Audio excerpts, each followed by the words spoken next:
हमने चाहिए वो वस्तु, वो शक्ति।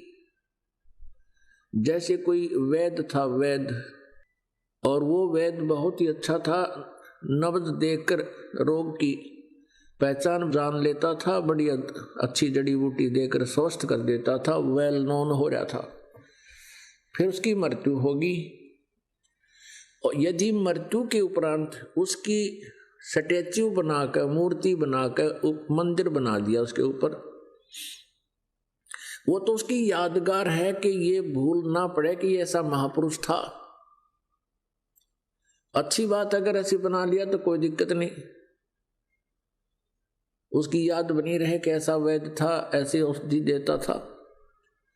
अब वो उस मूर्ति के सामने जाकर के कोई व्यक्ति, कोई रोगी अर्ज करे कि हे वैद्य जी, मुझे स्वस्थ कर दो, मुझे स्वस्थ कर दो, ले तेरा 5 रुपये चढ़ा दूं, तो क्या वो मूर्ति स्वस्थ कर सकती है? नहीं।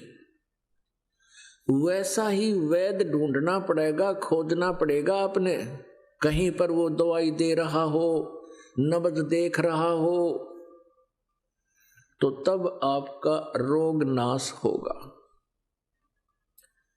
पुण्यात्माओं, समझदार को संकेत बहुत होता है।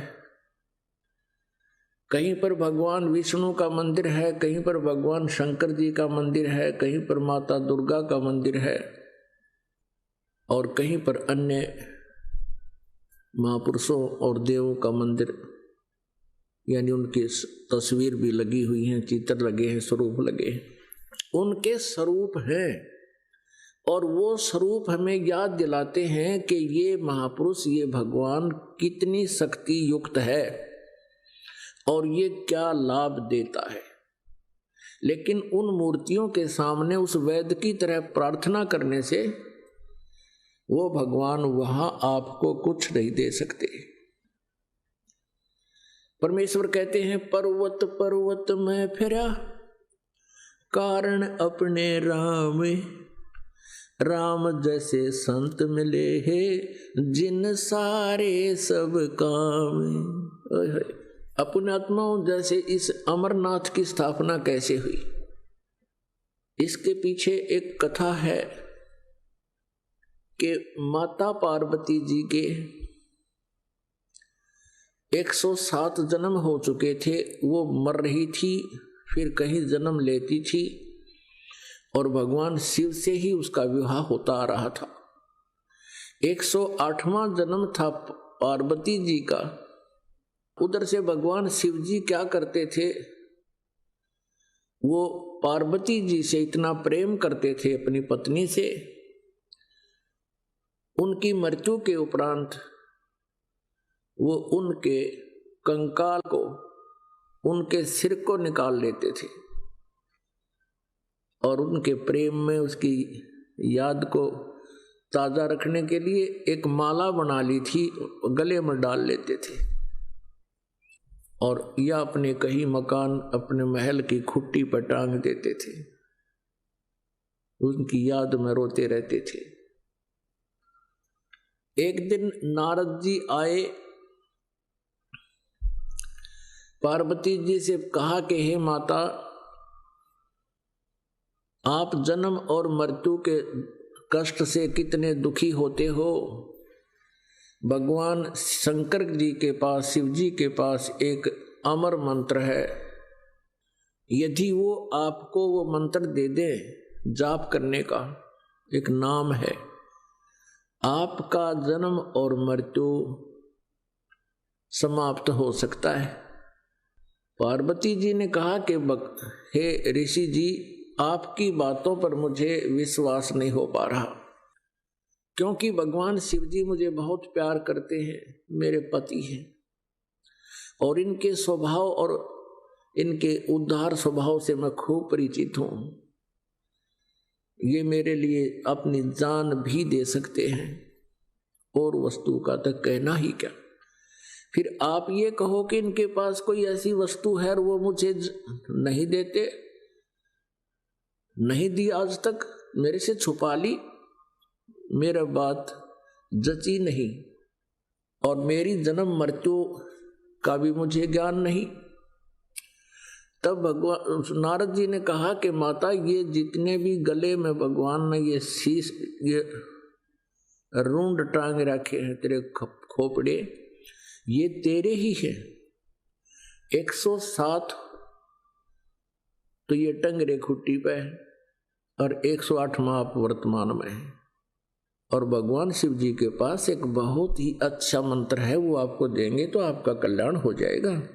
पार्वती जी ने फिर वही शब्द दोहराए कि नारद जी, मुझे विश्वास नहीं हो रहा कि उन्होंने मुझे ये नाम क्यों नहीं दिया जिससे मेरा मोक्ष हो सकता है।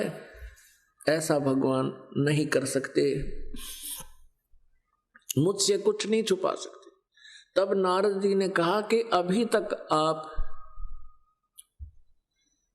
उनको केवल पति मान रहे हो, आपने उनको भगवान नहीं माना, आपने उनको गुरु नहीं माना।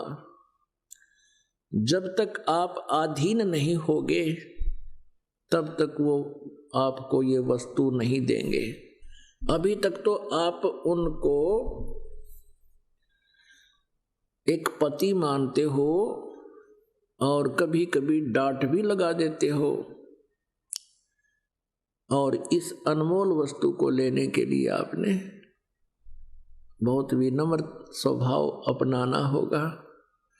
अति अधीन दीन हो प्राणी, ताको कहना वो अकथ कहानी, ये नियम है भक्ति का। अब नारद जी के उस प्रेरणा से उसको बहुत ज्यादा प्रेरणा मिली, बहुत प्रेरित होगी और सोचने लगी कि ऐसा अनमोल मंत्र उनके पास है। नारद जी झूठ नहीं बोलते, इनका कोई स्वार्थ नहीं झूठ बोलने का, परमार्थी व्यक्ति हैं, ये झूठ नहीं बोलते। अवश्य मेरे अंदर ही कोई त्रुटि रही होगी। पुण्यात्मा, जब तक हम अपनी त्रुटि नहीं खोजते तब तक हम निर्मल नहीं हो सकते हैं। हम दूसरों के दोषों को तो दूर से देख लेते हैं, दोष नहीं है तो भी हम अपने दोषों के कारण ही उसमें भी वो दोष देख सकते हैं, देख लेते हैं। जब तक हम अपनी त्रुटियों को नहीं देखेंगे तब तक हम भक्त नहीं बन पाएंगे। पार्वती जी ने सोचा कि अवश्य में मेरे अंदर ही कोई त्रुटि रही है जिस कारण से प्रभु ने अभी तक मुझसे ये अनमोल मंत्र छुपा रखा है। अब शाम के समय जब भगवान शिव जी अपने घर लौटे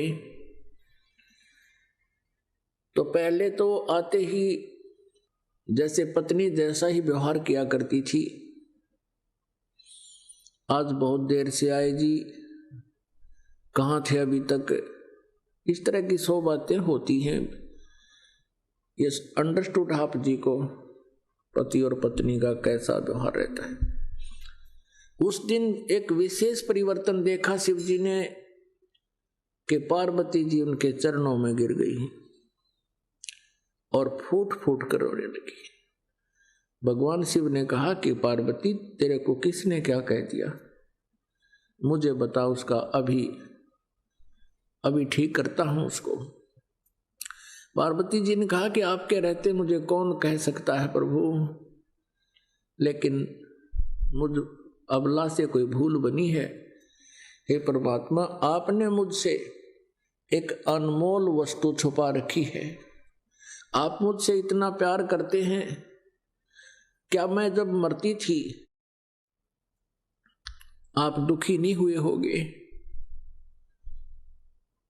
अब नारद जी, उसने शिव शंकर भगवान ने सोचा आज यह कौन सा स्टेशन पकड़ ली है, ये तो कदे ढंग से बात नहीं करया करती, आज ये बोल क्या रही है।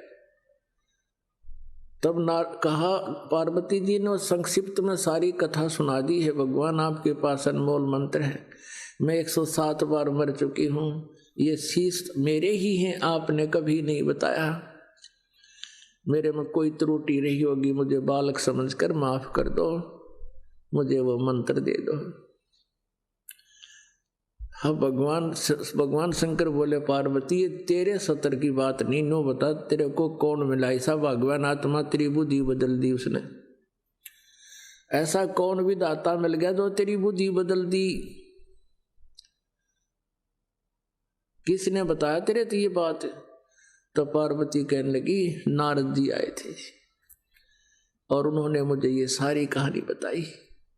अब शिव जी कहने लगे पार्वती अब बैठ जा, तेरे को सारी मेरी मजबूरियां बताता हूं। और आप कहते हो कि आपकी मृत्यु से मैं क्या दुखी नहीं हुआ होगा।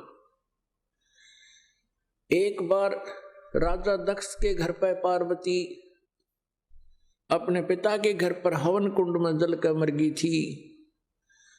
उसके कंकाल को लिए हुए, उस जले हुए शेष शरीर को लिए हुए, हड्डों को, कंकाल को भगवान शंकर जी 10,000 वर्ष तक पार्वती पार्वती करता हुआ पागलों की तरह घूमते रहे। फिर भगवान विष्णु ने देखा कि ये तो मोहवश अंधे हो गए हैं, हड्डों को लिए फिर रहे हैं। सुदर्शन चक्र से पार्वती जी के उन कंकाल के टुकड़े टुकड़े किए। जहां पर धड़ गिरा वहां पर वैष्णो देवी का मंदिर बना दिया गया। जहां पर आंखों का हिस्सा गिरा वहां पर नैना देवी मंदिर बन गया। इस प्रकार से वो यादगारें बनाई गई। वैष्णो देवी के जो बनी हुई है वहां दुर्गा माता नहीं है, वहां वैष्णो नहीं है, वो तो एक स्थान है जहां पर ये यादगार बनाई गई थी कि आने वाले समय में इन सत्य कथाओं को कोई जुठला ना दे। और यहाँ ये एक व्यक्ति छोड़ दिया गया था कि भी कोई या उसको बताना ऐसे ऐसे यहाँ घटना घटी थी। अब वहाँ पूजा शुरू होगी, वैष्णो देवी होगी। ऐसे ही जितने भी मंदिर बने वो यादगारें हैं, वहाँ पर वो वस्तु वो शक्ति नहीं है जिसके लिए आप वहाँ जाते हैं। समझदार को संकेत बहुत है। अब बात चल रही है अमरनाथ कैसे बना। अब पार्वती से शंकर भगवान ने कहा कि ये ना सोच के मैं तुझे प्यार नहीं करता था, तू मर जाती थी, तेरी मृत्यु होती थी, मैं बहुत रोता था, टक्कर मारता रहता था तेरे वियोग में।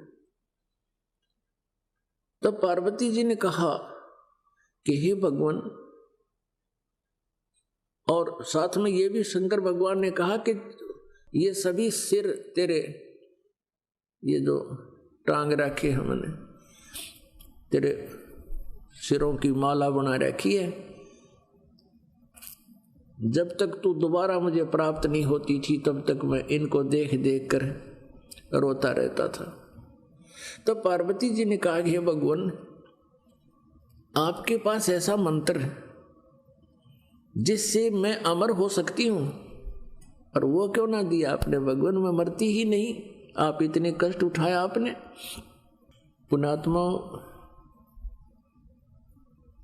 जो व्यक्ति अपने प्रोसेस से परिचित होता है, अपने प्रोफेशन से परिचित होता है, वो समझता उसके कदर और वैल्यू को। ये मंत्र ऐसे नहीं दिया जा सकता।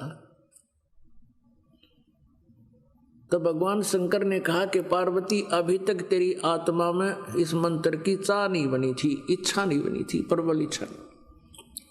और जब तक इच्छा ना बने तो मैं तुझे बहुत कोशिश करता था। आपका याद भी होगी, मैं बहुत बार चर्चा चलाता था कि पार्वती भगवान की भक्ति करनी चाहिए, परमात्मा की भक्ति से जीव का कल्याण होता है।